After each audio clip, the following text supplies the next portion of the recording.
Liku-liku ini, sepertinya berliku-liku. Pernah masuk, keluar lagi, masuk, keluar itu kan. Wah, itu ambigu ini. Tapi bagaimana nih ya? Kisah panggilannya Romo Karel ini seru nih. Silakan Romo.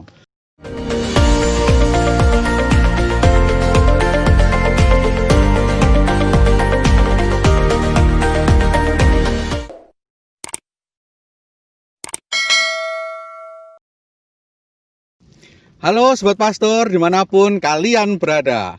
Selamat datang di Cafe Pastor, tempat nongkrong orang muda ngopi sambil ngobrolin iman. Nah, di video kali ini kita senang sekali. Kami tim kru Cafe Pastor boleh bermain-main, berjalan-jalan ke sebuah paroki. Salah satu paroki di Keuskupan Surabaya bersama dengan seorang pastor tampan ini yang ada di sebelah saya ini. Nah, nanti kalian akan berkenalan tentang siapa beliau ini. Kemudian kalian akan mendengarkan bagaimana kisahnya dan bagaimana hobi-hobinya. Ini menarik ini. Bagaimana dia tetap menjalani hobinya di masa pandemi. Tapi tugas tidak tertinggalkan, guys. Itu yang penting. Sekarang mari kita langsung saja sapa Romo yang satu ini. Silakan Romo, perkenalan. Oke. Halo Sobat Pastor. Di mana kalian berada? Salam sehat. Asik, salam sehat guys. Oke, Perkenalan. terima kasih kru Cafe Pastor datang di tempat ini. Sore hari ini kami mencari tempat untuk menyalurkan hobi, untuk refreshing, supaya pikiran tidak terlalu stres ya? Tidak terlalu stres, tertekan, terus juga yang lebih penting jangan sampai panik, apalagi ada corona. Apalagi di masa pandemi kayak gini Romo ya. Intinya jangan sampai keadaan mengatur kita, tetapi kitalah yang harus bisa mengatur keadaan. Mantap. Di awal video sudah mantap loh. Sekarang kenalan Romo. Romonya siapa? Saya Romo Karel. Saya imam Keuskupan Surabaya. Saya tahbisan tahun 2017. Lalu sekarang saya bertugas di paroki Santo Petrus Tuban. Tuban itu kalau di Jawa ini di sebelah mana ya? Tuban itu kalau lihat peta itu pokoknya dekat-dekat warna biru, berarti laut. Ya, jadi kalau lihat peta provinsi Pulau Jawa itu nanti ada warna-warna biru, laut lah itu ada di pas tepi itu. Jadi ini jalur pantura gitu. Tapi ini tidak sedang di pantainya ya? Enggak, ini walaupun tepatnya ini ada di sebelah pantai, memang benar-benar parokinya ini ya, itu benar-benar berbatasan dengan laut gitu, teman-teman. Kalau kalian mau main ke Tuban nanti kalian akan menikmati pemandangannya. Tapi memang ada pohon-pohonnya. Ya, view-nya ada rumah-rumahnya gitu. Tapi ada tempat yang kayak gini. Ini surga. Sore-sore, senja-senja, jalan-jalan, sepedaan, tetap sehat. Di masa pandemi. Oke, jadi ini Romo Karel, dia bertugas di paroki Santo Petrus Tuban. Kita mau tanya-tanya nih, kira-kira dulu Romo Karel ini pengalaman panggilannya bagaimana? Ini seru. Wah, seru. Berliku-liku ini, sepertinya berliku-liku. Pernah masuk, keluar lagi, masuk, keluar itu kan. Wah, itu ambigu ini. Tapi bagaimana nih ya? Kisah panggilannya Romo Karel ini seru nih. Silakan Romo. Ceritakan dulu. SMA tapi ya? Ya, kalau kisah panggilan ini harus ditata nih. Ditata dulu. Perlu membuka refleksi panggilan lagi ya. Perlu flashback guys. Saya dulu awal mula ini panggilan menjadi imam ya. Jadi mengapa saya mau menjadi imam ya, pertama-tama ya saya dari Blitar. Dari Blitar. Asli paroki Blitar. Ya, parokinya Santo Yusuf Blitar. Tapi stasi Stasi Santa Maria Fatima Garum. Nah, itu dekat dengan seminari di Garum itu ya. Tetangga bersebelahan. Jadi rumah. Ini kapel kami, stasi, lalu di sini seminari, ke belakang ya kurang lebih 1,5 sampai 2 kilo. Nah, rumah saya ada di sana. Rumah tercinta. Ya, rumah tercinta.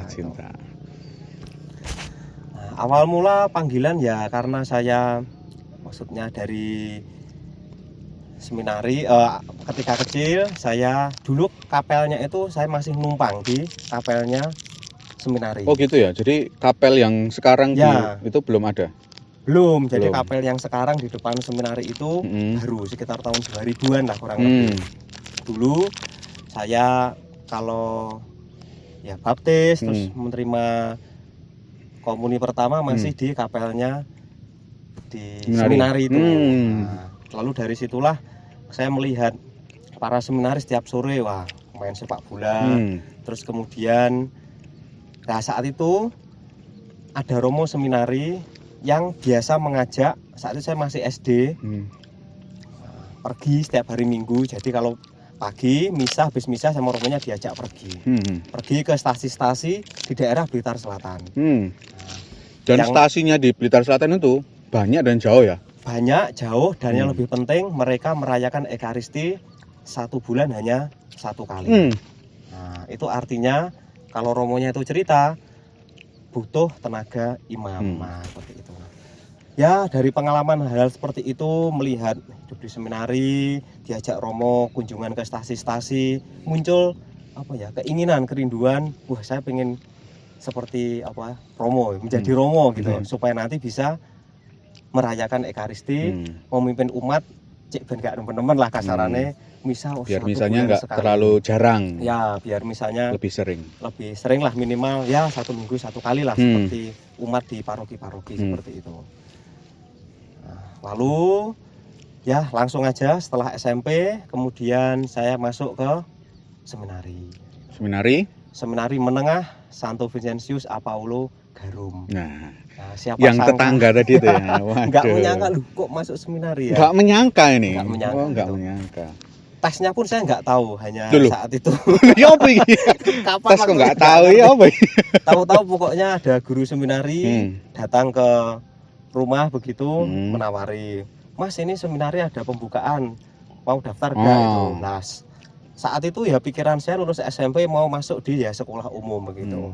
Terus kemudian dari tawaran itu lalu saya ya ngomong-ngomong dengan orang tua, ya silahkan kamu memilih sendiri begitu. Lalu saya ambil formulir, lalu saya ke paroki mengisi, memproses dan sebagainya, tes, kemudian ya syukur diterima. Gitu ya. Jadi ya kalau mungkin nggak ada guru yang datang ke rumah mungkin ya tidak ada pengingatnya. Karena nggak tahu waktu itu ada tes apa enggak. Ya. Gitu. Tapi keinginan tuh ada. Ada keinginan. Keinginan itu ada, cuman nggak tahu tesnya kapan. Telat gitu jadinya. Hampir telat. Hampir telat. Last minute sih. Oke. Terus lulus seminari Garum. Ya, saya di singkat cerita nih ya, singkat cerita di seminari Garum saya 4 tahun. 4 tahun. Jadi ya SMA saat itu kemudian ada kelas 4 begitu ya. Kemudian lalu kelas 4 saya selesai ya. Ini serunya ini, perhatikan. Ketika kelas 4 selesai, nah saat itu kemudian ada pemilihan, artinya kan melanjutkan ke jenjang berikutnya di seminari tinggi ya. Saya ya bergulat ya, saat itu ada bayangan wah bagaimana memilih menjadi imam misalnya diosesan, projo, tentunya ya bisa di Keuskupan Surabaya menjadi imam misalnya CM atau SPD dan lain sebagainya. Saat itu pikiran saya ada pilihan banyak sekali. Pilihannya nggak banyak-banyak. Ya. Cuma 2 saja lah. Jangan banyak-banyak. Terlalu banyak milih ini. Akhirnya maksudnya dari sekian banyak akhirnya terfokus ke 2. Saat itu ya ada 2. Maksudnya ya